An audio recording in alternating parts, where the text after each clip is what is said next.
The ballroom at the Hilton downtown held 240 people. Donors, board members, medical professionals, and community leaders, all watching my father present his annual report on the HealthBridge Foundation. "This year we've doubled our medical outreach programs," Dad said, his voice booming through the sound system. "Distributed $2.3 million in grant funding to underserved communities. Built 2 new community health clinics. And we're projecting 300% growth in impact over the next fiscal year." The audience applauded. Dad clicked to the next slide. Glossy photos of smiling children at health fairs, gleaming medical equipment, ribbon-cutting ceremonies. I sat at table 19, laptop open, watching the presentation from the back of the room. Next to me was Patricia Chin from the IRS Exempt Organizations Division. On my other side, Marcus Webb from the State Attorney General's Charitable Trust section. They weren't here for the gala. They were here because I'd invited them. "Our investment packages are available tonight," Dad continued, gesturing to the folders at each table. "For qualified donors, we're offering preferred partnership positions with guaranteed returns. This is your opportunity to be part of something transformative." Guaranteed returns. On a 501(c)(3) charitable foundation. That phrase alone was a federal violation. I opened my laptop and pulled up the presentation I'd been preparing for 6 weeks. The one Dad didn't know existed. Patricia leaned over. "Is that him?" "That's him. Richard Torres, Executive Director and founder of HealthBridge Foundation. And you're his daughter. And as of 3 months ago, the Senior Grant Compliance Officer for the State Health Department. I manage charitable grant approvals for all federally funded medical outreach programs in this region." Marcus was reading through the folder Dad had distributed. He's literally selling investment packages at a charity gala. "Keep reading. Page 7 promises 18% annual returns backed by foundation assets. That's securities fraud." "I know." On stage, Dad was taking questions. A woman in the front row asked about administrative costs. "We run a lean operation," Dad said smoothly. "Less than 15% overhead. Every dollar goes to maximum impact." I opened my financial analysis file. The real numbers. HealthBridge Foundation actual financials, 2024. Total revenue, $2,847,000. Program expenses, $547,000, 19.2%. Administrative expenses, $2,280,000, 80.1%. Other expenses, $20,000, 0.7%. Administrative expenses included Executive Director salary, Dad $340,000. Consulting fees to Dad's personal LLC, $480,000. Mercedes S-Class, Foundation owned $95,000. Business development expenses, $380,000, mostly luxury travel, golf memberships, country club dues. Office space rental, building owned by Dad $240,000. Market rate, $80,000. Strategic planning retreats, $180,000. 5-star resorts, first-class flights. Of the $547,000 in program expenses, $340,000 had gone to 2 community health clinics that were actually just rooms in existing facilities with HealthBridge signage. The remaining $207,000 had funded legitimate programs, barely 7% of total revenue. And those investment packages Dad was distributing? They promised returns backed by foundation assets, which meant donors weren't making charitable contributions. They were making investments. That transformed the foundation from a charity into an unregistered securities offering. Every package he distributed was a separate count of securities fraud. I watched Dad finish his presentation to thunderous applause. Then I caught the event coordinator's attention and held up my hand. She looked confused but approached. "Yes, Ms. Torres? I need 5 minutes for a correction to the financial presentation." "A correction?" "The board requested updated compliance data. It's urgent." He hesitated then nodded. Dad was stepping off the stage when the coordinator whispered to him. His face went from confused to annoyed to pale when he saw me standing by the presentation laptop. "Lauren, what are you doing?" "Providing accurate financial data to the board." as required by IRS regulations for 501(c)(3) organizations. This isn't the time. Actually, it is. You just distributed investment packages to 200 donors. That triggers immediate disclosure requirements. I connected my laptop to the projection system. The title slide appeared on the screen. Healthbridge Foundation. Compliance Review Findings. Dad's face went white. I'd first noticed the problems 8 months ago. Healthbridge had applied for a state grant, $500,000 in federal pass-through funding for community health initiatives. The application had landed on my desk for review. Standard procedure. I checked their IRS Form 990, their program descriptions, their financial statements. The numbers were wrong. Their Form 990 claimed 82% program expenses. Their grant application claimed lean operations with minimal overhead. But when I pulled their actual expense reports, which they were required to file quarterly with the state, the story was different. $340,000 executive salary for a foundation managing $2.8 million. That's 12% of total revenue going to one person. I'd flagged it. Sent a request for clarification. Dad had responded with a terse email. These questions are inappropriate. Our financials are audited and approved. Please process the grant. He hadn't recognized my name on the email. We had different last names. I'd kept my married name after my divorce. And Dad hadn't asked about my work in 5 years. So I dug deeper. The consulting fees, to Torres Strategic Advisors LLC? That was Dad's personal company. $480,000 in fees for strategic planning. But no deliverables, no reports, no documentation. The office rental? Dad owned the building through another LLC.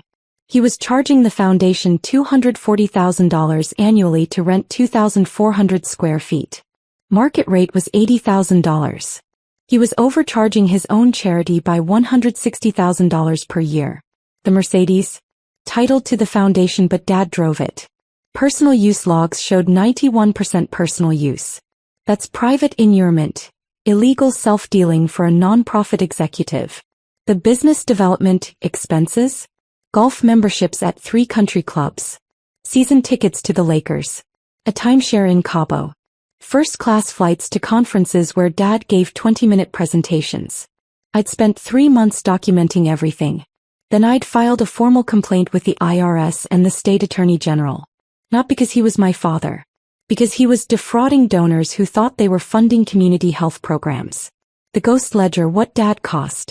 I'd been keeping notes for years, but they'd taken on new meaning when I discovered the foundation fraud.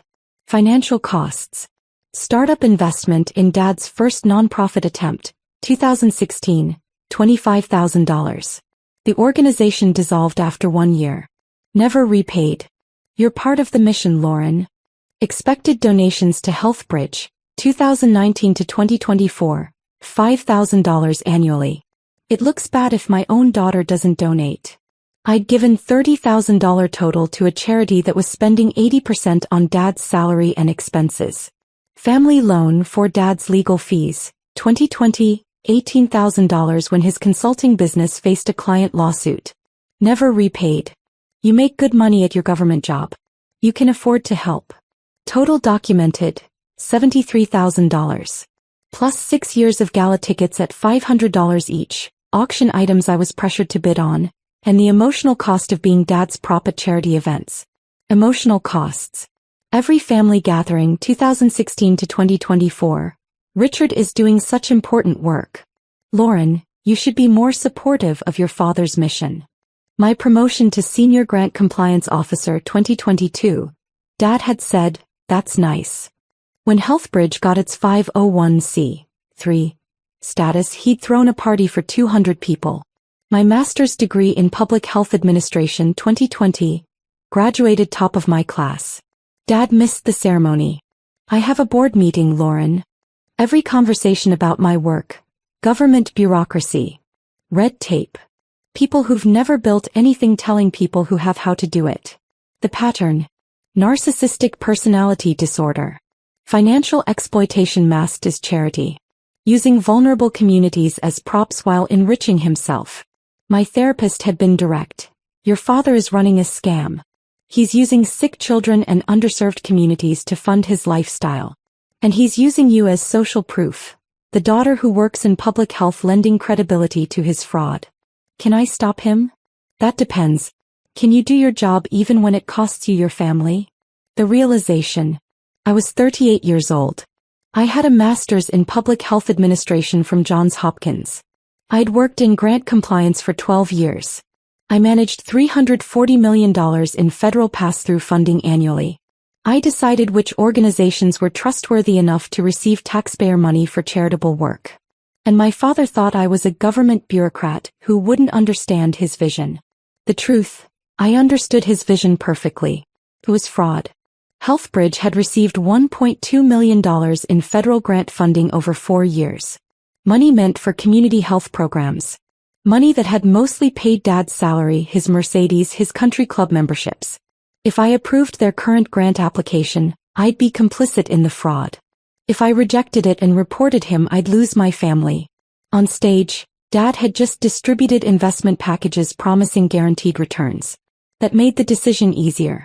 My presentation lasted 9 minutes. I showed the real financial breakdown.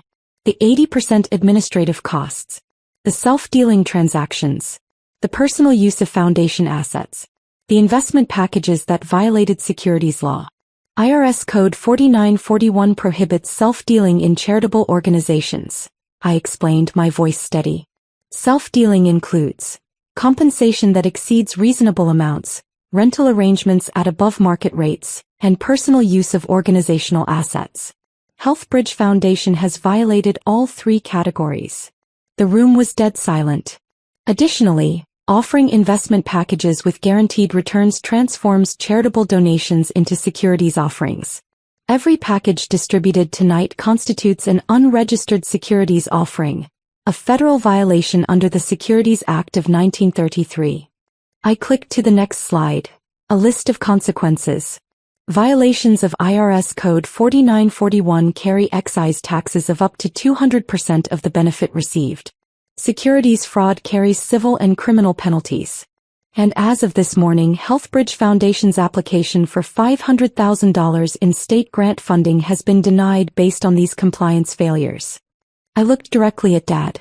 I'm the Senior Grant Compliance Officer for the State Health Department. I manage charitable grant approvals for this region. Your foundation will not receive federal funding while these violations remain unresolved. Dad stood up, face purple. This is ridiculous. She's my daughter. She's doing this because we had a disagreement. Mr. Torres, Patricia Chin stood, showing her IRS credentials. I'm with the IRS Exempt Organizations Division. We've been investigating HealthBridge Foundation for 3 months based on a complaint filed by Ms. Torres. We've verified every finding in her presentation. We're revoking your 501c3 status effective immediately, and we're assessing excise taxes totaling $1.6 million. Marcus Webb stood next. State Attorney General's Office. We're opening a criminal investigation into securities fraud, wire fraud, and charitable solicitation fraud. Mr. Torres, you need to come with us. The ballroom erupted. Donors were shouting. Board members were frantically reading the investment packages. The event coordinator was trying to restore order. Dad stared at me, his expression cycling through rage, disbelief, and finally, something like fear. You did this, he said, voice shaking. Your own father. You did this, I corrected. You stole from people who trusted you. From communities that needed help. You used sick children as props to fund your lifestyle. I just documented it. I'll never forgive you for this. I can live with that. Security escorted Dad out. Patricia and Marcus followed, briefcases full of evidence I'd provided. I stood alone at the front of the ballroom, hands trembling, watching 240 people process what they'd just learned. A woman approached, Dr. Sarah Kim, one of the board members. Ms. Torres? How long have you known about this? 8 months. And you investigated your own father? I investigated a charity that was misusing federal funds. It happened to be run by my father. She nodded slowly. That couldn't have been easy. It wasn't. But it was necessary. The prosecution built their case over 5 months. They found everything I documented, plus additional violations. Fake program reports claiming HealthBridge had served 12,000 patients. Real number, approximately 1,200. Fabricated testimonials from grateful families, using stock photos. Kickback arrangements with medical equipment suppliers. Vendors paid Dad personally in exchange for foundation contracts. Investment packages that had raised $840,000 from donors who thought they were making charitable contributions but were actually funding Dad's lifestyle. The board members who'd trusted Dad? They were cooperating witnesses now, providing emails and documents showing how Dad had misled them. The donors who'd given hundreds of thousands? They were filing civil suits. The communities that HealthBridge was supposed to serve? They'd received less than $200,000 in actual services from a foundation that claimed $2.8 million in charitable work. Dad took a plea deal. Wire fraud, guilty. Securities fraud, guilty. Tax evasion, guilty. 18 years in federal prison. $2.1 million in restitution. Permanent ban from serving in any nonprofit leadership role. The judge was the Honorable Michael Park, who'd spent 15 years in charity law before joining the bench. Mr. Torres, you exploited people's desire to help vulnerable communities. You claimed to serve the sick and underserved while enriching yourself. You betrayed the trust of donors, board members, and the communities you claimed to serve. Most egregiously, you attempted to manipulate your own daughter into supporting your fraud. Dad tried to speak, but Judge Park cut him off. Your daughter, Ms. Torres, demonstrated extraordinary integrity by investigating these violations despite the personal cost. She could have looked away. She could have approved your grant application and avoided conflict. Instead, she did her job. She protected taxpayer funds and charitable donors. That's what public service looks like. The judge looked directly at me in the gallery. Ms. Torres, the court commends your professionalism and ethics. I nodded once. Dad was led away in handcuffs. Mom, sitting 3 rows ahead of me, didn't turn around. 6 months after sentencing, I stood in front of the State Health Commission receiving the Public Service Excellence Award. Lauren Torres has served in grant compliance for 12 years, the commissioner said. In that time, she's prevented approximately $47 million in fraudulent grant disbursements. Her investigation of the HealthBridge Foundation case resulted in the recovery of $840,000 in donor funds and criminal prosecution for serious violations. Her work exemplifies the highest standards of public service. The applause was polite, professional. My daughter Maya, 16 now, sat in the front row smiling. She'd asked about the case. About reporting Grandpa. About whether it was worth it. I'd told her the truth. Sometimes doing the right thing costs everything. But doing the wrong thing costs more. Mom hadn't spoken to me in 9 months. My sister sent one text after Dad's sentencing. You destroyed this family. But Maya understood. And my colleagues understood. And the community's HealthBridge was supposed to serve. They understood. A week after the award ceremony, I received an email from one of the donors who'd been defrauded. Thank you. I gave $50,000 to HealthBridge thinking I was funding health clinics for underserved children. Finding out it paid for your father's Mercedes was devastating. But knowing someone cared enough to investigate, knowing there are people in government who actually protect us, that restored some faith. Thank you for doing your job even when it cost you your family. I printed the email and kept it on my desk. Dad would serve 18 years. By the time he got out, he'd be 79. Maya would be 34. I'd be 56. Maybe by then he'd understand that I didn't destroy the family. He destroyed it. I just refused to help him. And that wasn't betrayal. That was integrity.